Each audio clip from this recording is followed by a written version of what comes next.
Bonjour, aujourd'hui je vais vous présenter un exercice qui va correspondre en fait à la suite de l'exercice que j'ai présenté lors de la dernière vidéo qui, je rappelle, est intitulé Affichage de notes d'élèves dans un tableau bidimensionnel.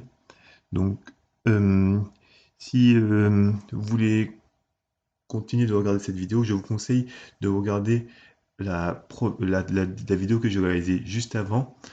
Euh, mais si vous ne souhaitez pas regarder cette dernière vidéo, je vais faire un récapitulatif rapide. Alors, je rappelle que lors de la dernière vidéo, on a, on avait en fait un tableau, celui-ci, qui réunissait les notes d'élèves d'une classe. Ils étaient 27 élèves et on me demandait en fait de réaliser une fonction qui permettait de réaliser un tableau bidimensionnel euh, représentant en fait le nombre de fois que chaque note de 0 à 20 apparaît dans le tableau des notes ici. Donc on va utiliser pour l'exercice qu'on va réaliser aujourd'hui juste ce tableau là. Alors, euh, donc les sujets traités aujourd'hui, ça va être encore les fonctions, les boucles imbriquées, les boucles for et les conditions if. Donc la consigne, pardon. Euh, Aujourd'hui, il nous est demandé de partir de ce tableau et de réaliser une fonction histogramme qui va permettre de présenter sous forme d'histogramme la répartition des notes en fait. Et il faudra dessiner cet histogramme grâce à des étoiles et ensuite l'afficher dans la fonction main. Donc voilà, donc j'ai repris ici le tableau de la répartition des notes et le résultat qu'il est attendu. Donc vous voyez que c'est plutôt quelque chose de simple, c'est pas graphiquement très élaboré, mais j'ai voulu vous présenter quelque chose de simple qui ne nécessite pas de manipuler des bibliothèques compliquées, des bibliothèques qui sont pas basiques. Mais bon, vous pouvez faire des choses beaucoup plus élaborées, par exemple en utilisant la bibliothèque SDL. Ok, donc on va commencer sans plus tarder. Donc, comme vous vous en doutez bien, je vais continuer le programme dans le programme de la dernière fois. Et donc, je vais écrire ma fonction histogramme à la suite de ma fonction compteur. Donc, alors, la première chose qui nous est demandé, c'est de réaliser une fonction, encore une fois. Donc, il faut commencer par savoir quel type de retour elle va faire. Comme on peut imaginer, encore aujourd'hui, donc notre fonction, elle va devoir, si elle retourne quelque chose, elle va devoir retourner plein de choses. Donc, il ne va pas avoir de retour. Du coup, notre fonction sera de type void. On nous a déjà donné son nom. Elle doit s'appeler histogramme. Donc, on l'écrit. Et après, donc, on doit réfléchir à quel argument elle doit prendre. Donc, euh, là, tout de suite, euh, on doit travailler avec ce tableau. Donc, instinctivement, on peut déjà donc, mettre ce tableau en argument. Donc, il s'agit du tableau de répartition des notes. Donc, je vais le mettre tel quel. Et la dernière fois, j'avais dit que si on met un tableau bidimensionnel en argument, il faut mettre ces deux dimensions. Donc ici, donc deux lignes. La première dimension, ça représente le nombre de lignes. Et donc la deuxième dimension, le nombre de colonnes. Donc là, c'est un tableau de 21 colonnes. Donc, euh, on va mettre aussi donc la taille de ce tableau, parce que cette fois-ci, on va travailler avec lui. Et donc, c'est un tableau de 21 colonnes. Donc, c'est ça qu'il faut mettre. Alors, int taille. Ok, donc, et j'ai oublié de mettre le, le type de variable. Donc là, c'est un tableau de la répartition des notes. Donc, c'est des entiers, encore une fois.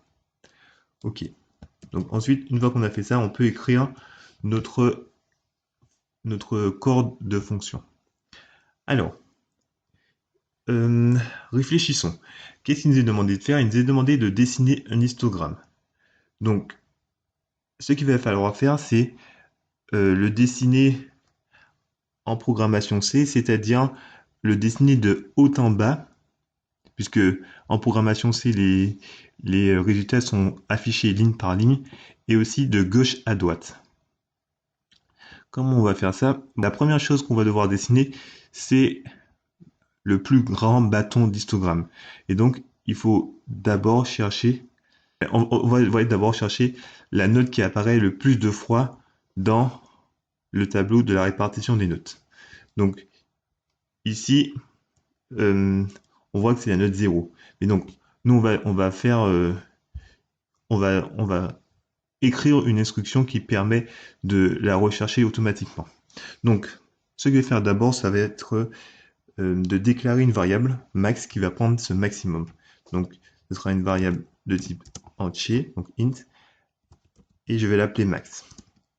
Je l'initialise tout de suite à 0 et j'écris mon instruction. Alors, donc, max est à 0 et on va parcourir le tableau donc de 0 à 20. Donc, c'est plutôt. Donc, max correspond au nombre d'occurrences, donc ça va être la deuxième ligne de ce tableau. Et donc, on la parcourt de 0 à 20 pour chercher le nombre de fois qu'une note apparaît le plus. Donc, on va faire des choses comme ça. Donc, pour i égale à 0, tant que i est inférieur à la taille du tableau, donc ça veut dire qu'il faut parcourir tout le tableau, il faut avancer d'une case, donc i++. Donc là, je vais initialiser aussi un compteur i à 0 encore. Voilà. Et qu'est-ce qu'il faut écrire dans notre boucle for? Donc, le but là, ça va être encore de parcourir toutes les cases pour réaliser une comparaison. Donc, il faut utiliser une condition if pour la comparaison. If répartition de la case où on est, qu'on est en train de traiter, donc répartition de 1i, parce que donc c'est la deuxième ligne, et je rappelle que les indices commencent à 0, donc la deuxième ligne a point indice 1. D'accord? Et du coup, donc if répartition de 1i est supérieur à max, dans ce cas, même max va prendre la valeur de répartition de i. Je vais copier-coller. Voilà. Donc, une fois qu'on a cherché le maximum, donc là, il va falloir passer véritablement donc, au dessin de l'histogramme. Alors, j'ai dit qu'on va le dessiner de haut en bas. Pour dessiner de haut en bas, il faut encore une boucle. Donc, pour une boucle, il faut encore un compteur. Donc, je vais initialiser encore des variables. Et donc, il va falloir aussi le dessiner de gauche à droite. Donc, ce qui suppose donc une deuxième boucle. Et comme vous pouvez l'imaginer, on va devoir utiliser une boucle imbriquée. Allez, on y va sans plus tarder. Donc, comme j'ai parlé de deux boucles, moi, je mets directement deux compteurs. Donc, j égale 0 et k égale 0. Ok. Alors, on y va. Donc, ce sont des boucles for. Donc, for. Alors, là, j'ai dit il faut parcourir de haut en bas. Et donc, quand on part du haut, la valeur maximale, en fait, ça correspond au max. Donc, on s'est donné la peine d'écrire une instruction pour chercher le max, donc on l'utilise. Donc, on part de j égale à max et on va descendre dans le tableau jusqu'à avoir dessiné en fait cette ligne. Pourquoi cette ligne? Parce que pour dessiner cette ligne-là, on va utiliser une autre boucle parce que c'est une ligne un peu particulière par rapport aux autres. C'est en fait la ligne qui correspond en fait à l'axe des abscisses, qui est la valeur des notes. Et là, on a l'axe des ordonnées, qui est en fait le nombre de fois que la note apparaît. dans le tableau. Donc, allons-y. Donc, j'ai dit pour j égale à max, tant que j n'est pas arrivé à la ligne 1, donc inférieur à 0, tant que j est supérieur à 0, il faut descendre d'une ligne, puisqu'on dessine de haut en bas. D'accord? Donc, ensuite, donc on dessine de haut en bas, et pour chaque ligne, il faut traiter les valeurs de gauche à droite. Donc, qu'est-ce qu'on fait en premier? Donc, grâce à cette image, on peut voir qu'en premier, ce qu'on va faire, ça va être de dessiner l'axe des abscisses, enfin d'afficher plutôt. Donc, pour ça, pour la fonction d'affichage, c'est un printf. Et donc, on affiche quoi? En fait, ces valeurs-là, ça correspond aux valeurs de j. Donc, printf, %d, parce que c'est un entier qu'on va afficher, et j. Voilà. Une fois qu'on a fait ça, donc je vais rajouter un espace ici pour pouvoir décaler l'axe des ordonnées des histogrammes. D'accord? Ok, donc une fois qu'on a fait ça, on va faire une boucle for, ok, qui va permettre de parcourir les notes de 0 à 20. D'accord? Donc c'est là notre deuxième boucle. Vous formez la boucle imbriquée. Et donc j'ai dit qu'on va parcourir les notes de 0 à 20. On utilise pour ça le compteur K. K va partir de 0 tant que K est inférieur, mais en fait à la taille du tableau. D'accord?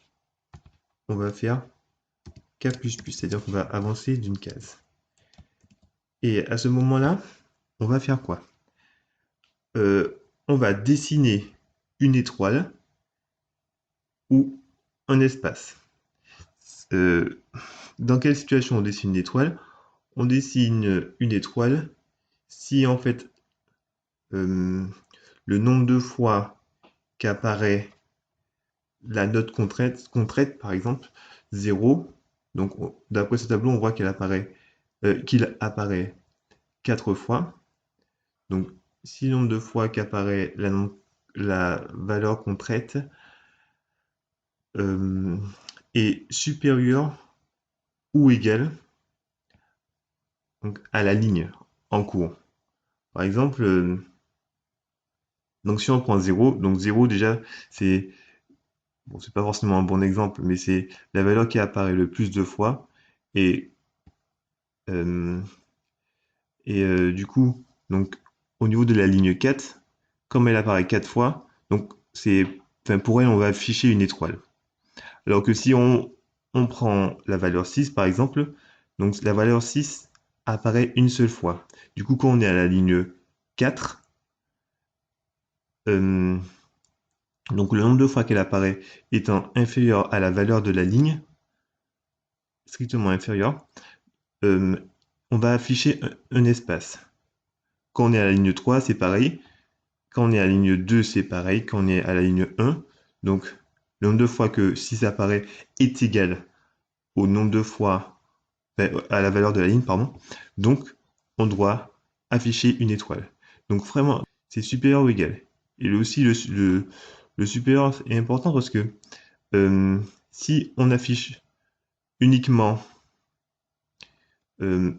quand le nombre d'apparitions correspond, donc c'est-à-dire est égal à la valeur de la ligne, ça veut dire que quand on passe aux lignes du dessous, il n'y aura pas d'étoiles qui vont s'afficher. Donc c'est bien supérieur ou égal.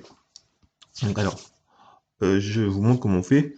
Donc for k égale à 0, tant que k est inférieur à taille, on fait k++. Après, on doit utiliser donc une condition if. If, c'est celle dont je viens de vous parler. Donc j'ai dit donc si la valeur qu'on traite correspond en fait à la valeur de la ligne, donc la valeur qu'on traite, ça va être répartition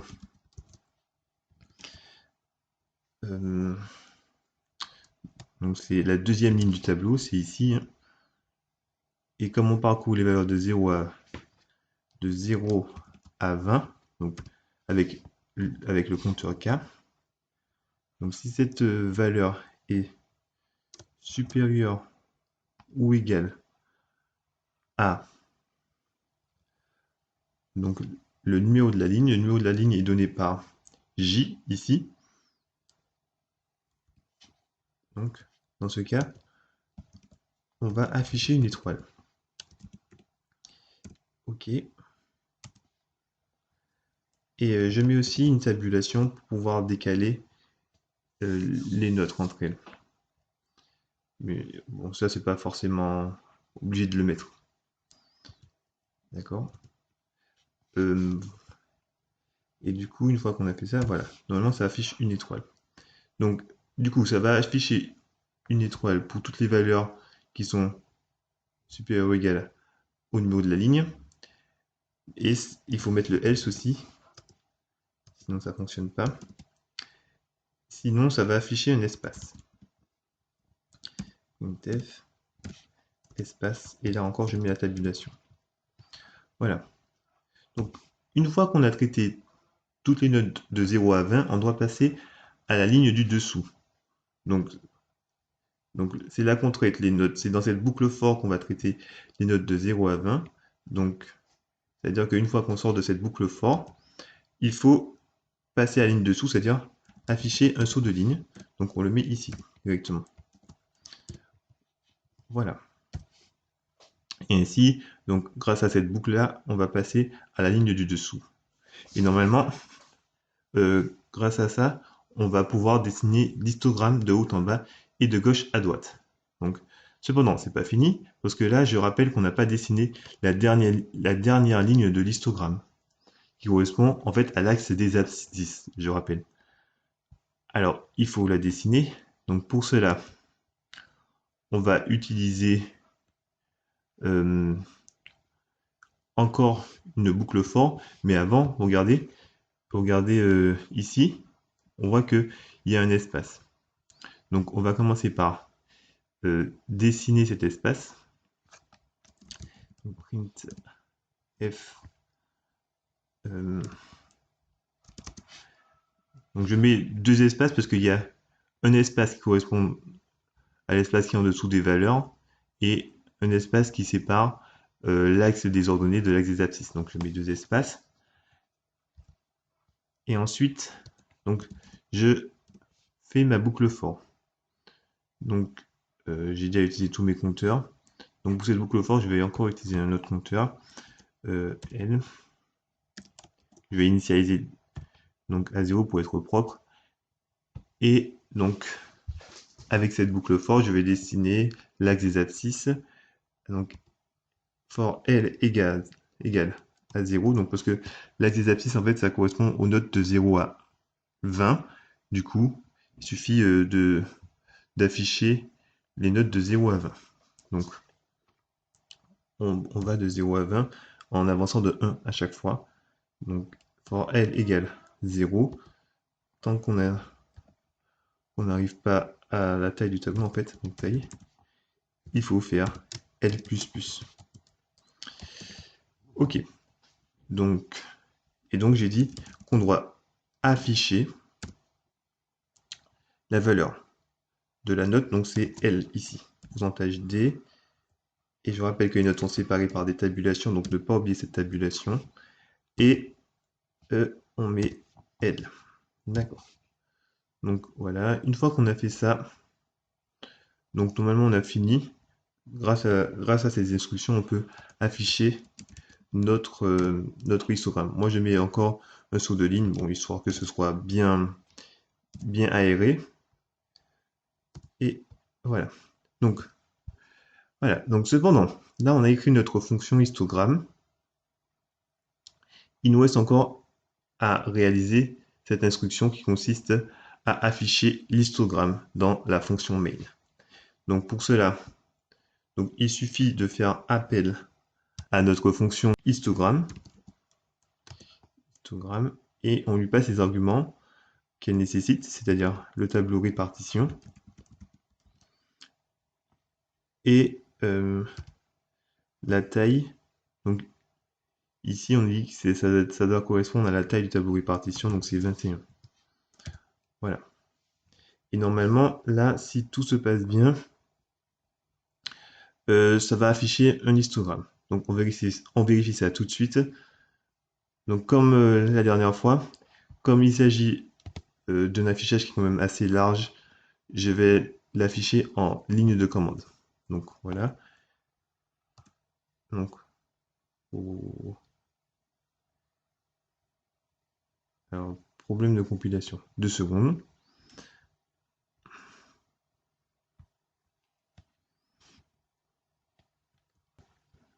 Oui, donc pardon. J'ai réalisé une erreur ici. Donc j'ai pas mis le type de mes variables. Forcément, donc ça n'a pas fonctionné. Donc maintenant, je vais recompiler pour voir si ça fonctionne. En ligne de commande. Voilà, là j'ai compilé et je vais exécuter. Donc voilà. Donc ici, donc en première, la première partie correspond au tableau de la répartition des notes. Et ici, on a notre histogramme. Donc on voit bien que pour la valeur 0, il y a 4 étoiles, correspondant en fait au nombre de fois que 0 apparaît. On voit que 1 apparaît 2 fois, donc il y a 2 étoiles. 3 apparaît 2 fois, donc il y a 2 étoiles. Et ainsi de suite, on voit bien que ça fonctionne correctement. Donc 20 apparaît une fois, il y a une étoile. Donc voilà. Donc voilà, c'est terminé pour cette vidéo.